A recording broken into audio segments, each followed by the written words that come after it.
After the Party by Lisa Jewell. Read by Imogen Church. Prologue.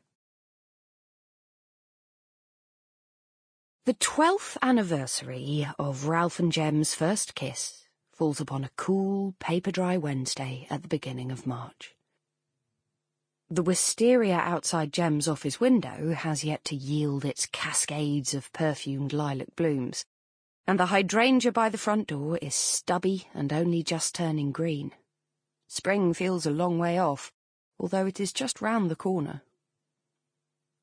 At about 3:15, Jem leaves her office, heading for an appointment in Battersea. She takes with her a small manila folder, her mobile phone, her handbag, and a loaf of brown bread. Before she leaves, she turns to her assistant, Mariel, who is making tea in the kitchenette, and says, "Off to see the recluse." "Oh," says Mariel. "God, good luck." "Thanks," says Jem. "I'll need it. I'll be back in an hour." Mariel smiles sympathetically, and Jem closes the door behind her.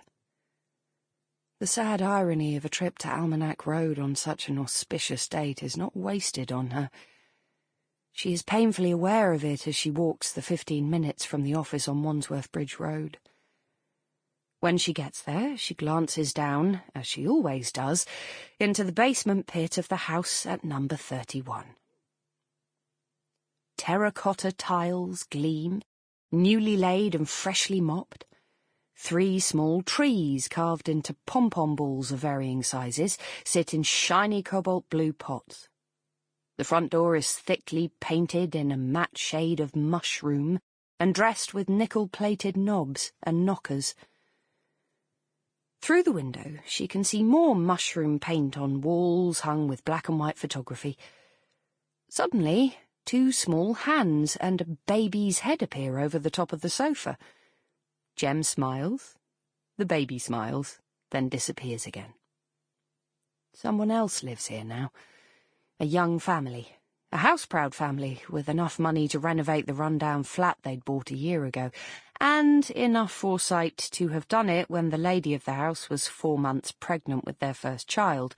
Unlike Jem, who had spent the last night of her first pregnancy on a mattress in the dining room of her sister's flat, her possessions piled around her in gigantic cardboard boxes like a township, waiting for a woman in Camberwell to sell her flat to a man in Dulwich so that the owner of their new house in Herne Hill could sign the completion forms and hand them their front door keys. Before the very neat and well-organised family lived here, a scruffy woman with a deadbeat teenage son and 3 obese cats had lived here.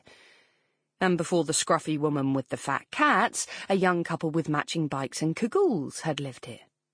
And before the smug, outdoorsy couple with the bikes, a man called Smith had lived here, alone, having an existential crisis that led eventually to him retraining as a Reiki teacher and relocating to San Francisco.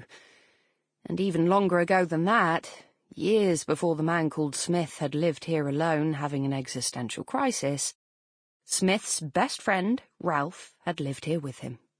And so, for a very short while, over 12 years ago, back in 1996, when Oasis were the most famous band in the country and football was supposedly coming home, when she was a child of only 27, had Jem. Jem can feel it even now, as she stands on the pavement, peering through the window at strangers' mushroom walls. She can still feel the electric jolt of sudden promise, the thrill of new beginnings.